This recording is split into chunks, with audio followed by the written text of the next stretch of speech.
This day in sports history. It's January 26th, and on this day in 1996, American wrestler Dave Schultz was murdered by the man providing the opportunity for him to get back to the Olympics. Dave Schultz was a collegiate national champion and an Olympic gold medalist at the 1984 Los Angeles Olympics in freestyle wrestling. During this era, to be an Olympic champion, you either needed to come from a very wealthy family, and if you didn't, then you needed to work a 40-hour-a-week or longer job while also training your ass off, or just live like a pauper so you could get the necessary training to chase that dream of being an Olympic champion. Dave and his brother Mark were both world-class wrestlers. Mark had also won gold at the '84 Olympics in a heavier weight class, and it was Mark who first came upon Foxcatcher Farm, owned and operated by John DuPont, a millionaire member of the DuPont family. Foxcatcher Farm was a 1,000-acre working farm in Newtown Square, Pennsylvania. DuPont had built a wrestling training facility on the farm. Wrestlers could come to train in exchange for working on the farm. Well, Mark started working there in the mid-'80s, but he soon came to believe that DuPont was trying to use the Schultz name to build credibility in USA wrestling circles. DuPont's actions on the farm and inside the training facility became erratic, with DuPont threatening Schultz and other wrestlers, waving a handgun around. Mark qualified for the '88 Olympics, but because of his strained relationship with DuPont and not wanting to give that man any credibility, he admitted that he threw his match against a Turkish wrestler in the '88 Olympics, and then he never wrestled again. Mark left Foxcatcher in '88. Dave ignored Mark's warnings and decided to go work at Foxcatcher in '89. Dave's relationship with DuPont seemed to be much better. The animosity didn't seem to exist between those two.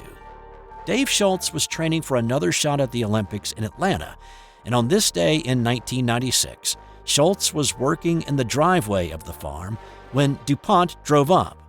Dave apparently just said, "Hi, Coach," to DuPont as he got out of his car. DuPont responded, "Do you have a problem with me?" and then pulled his gun and fired shots into Dave's arm, chest, and back, killing him instantly. DuPont then holed up in his estate for several days before police could coax him out and arrest him. The ensuing investigation revealed no motive for the murder. DuPont was found mentally ill, but he was not allowed to use that in his defense. He was eventually convicted of third-degree murder and sentenced to a minimum of 13 years in prison. DuPont died in prison in 2010.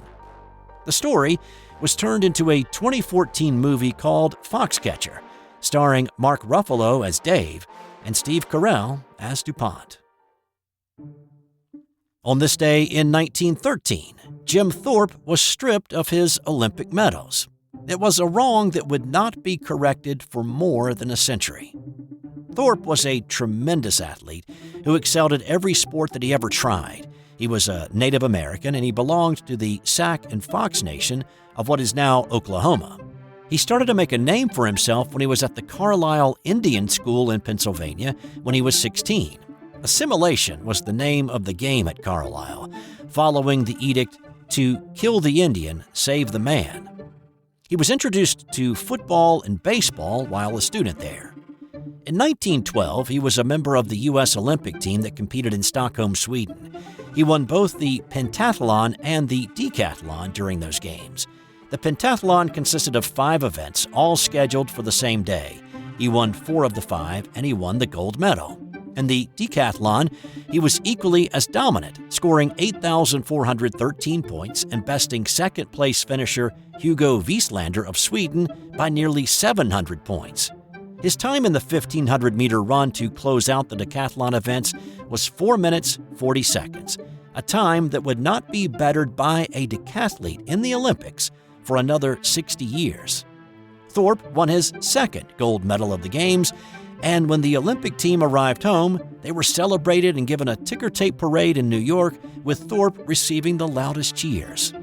A little more than 6 months later, the U.S. Olympic Committee discovered that Thorpe had been paid $25 a week to play baseball in North Carolina in the summer of 1910 and 1911, violating the strict and draconian rules of amateurism.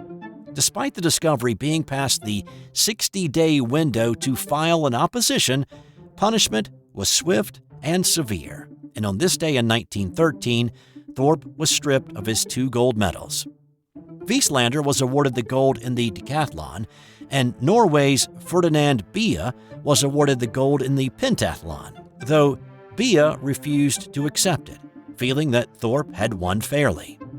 Thorpe never fought the decision, despite a severe blow to his reputation that he would never truly recover from in the eyes of the public. He once told his daughter Grace, "I won him, and I know I won him." In 1982, there was a thawing of sorts as the International Olympic Committee awarded duplicate gold medals to Thorpe's surviving family members, but still listed Wieslander and Bia as co-champions in the event. It took another 40 years for the IOC to finally right the wrong completely, after consulting with the families of Wieslander and Bia, who both agreed that Thorpe was the true winner of the events and that both men had believed it until they passed away. The IOC changed the official result of the 1912 Olympic decathlon and pentathlon to reflect Jim Thorpe as the sole winner of the events, 110 years later. On this day in 1986, the Chicago Bears crushed the New England Patriots with their punishing defense and a rather large refrigerator. This was the first Super Bowl appearance for both teams, with neither team making an appearance in a league championship game since 1963, the Bears in the NFL and the then Boston Patriots in the AFL.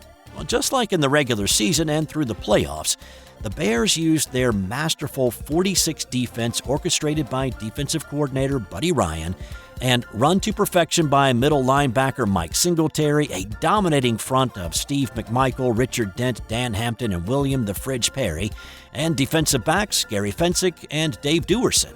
The Bears' defense created 6 turnovers, 4 fumbles, and 2 interceptions on the day, and when DB Reggie Phillips picked off a Steve Grogan pass in the third quarter and then returned it 28 yards for a score, it was 37-3 Bears. Offensively, Jim McMahon threw for 408 yards and he ran for 2 touchdowns. Future Hall of Famer Walter Payton was not having a good day statistically, mostly because the Patriots were keying on him with 2 and 3 guys spying him and preventing him from doing much. And because of that, head coach Mike Ditka chose to give rookie Refrigerator Perry a chance to score a touchdown. First of all, the reality of first and goal. Perry.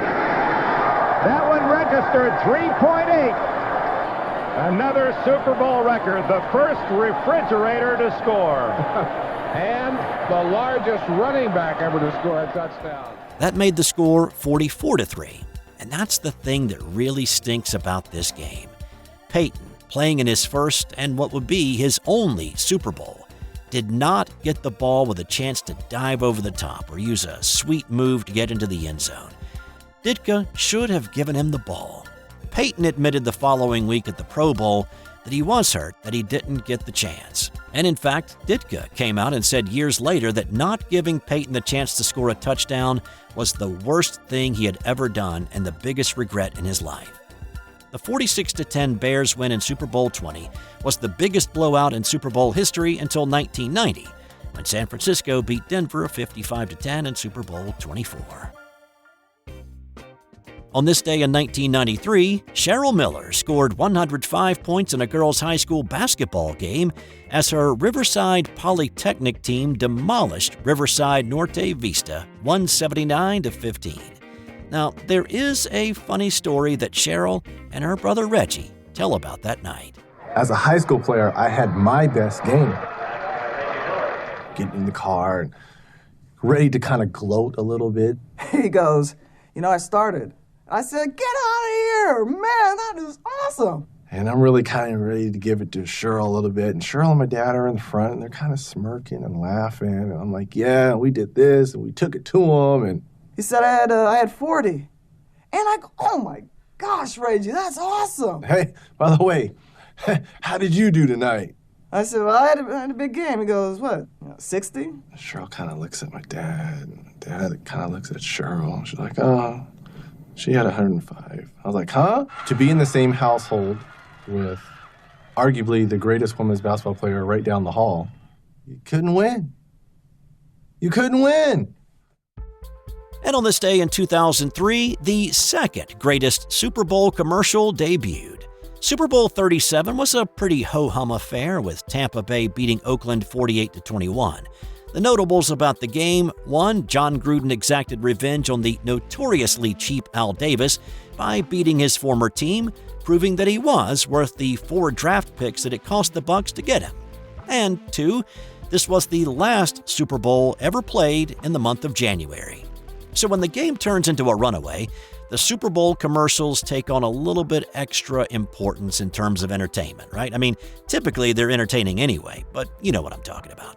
So out of the cloudy mist created by all of the Bud Light commercials and the car commercials and the cell phone commercials came Terry Tate, office linebacker. We're getting more from our employees than ever before. Now quick, what product was actually being pitched in the ad? Well, only about half of the people polled were able to answer that it was a Reebok commercial. So from a drumming up brand awareness point of view, it was not a very good ad.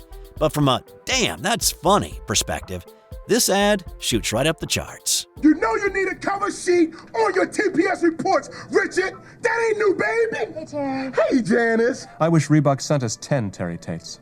You want to play games, Gene? Well, when it's game time, it's pain time, baby.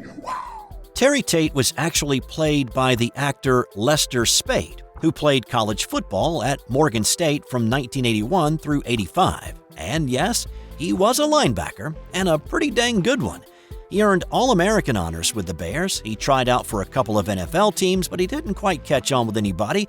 He did sign to play with the Baltimore Stars in the USFL, but the league folded before he got a chance to play.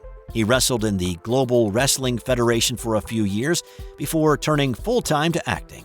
He had a minor role in Any Given Sunday, and he made appearances in a few television shows like Malcolm in the Middle, Arliss, and Walker, Texas Ranger. But without a doubt, his most recognizable role was as Terry Tate, office linebacker. And time now for today's That's Got Nothing to Do with Sports fun fact. In 2001, Pizza Hut delivered a few slices of extra salty salami pizza to the International Space Station. What did you say? Russian cosmonaut Yuri Usachov was the lucky person on the other end. It reportedly cost around $1 million for Pizza Hut to pull off the stunt. Say what?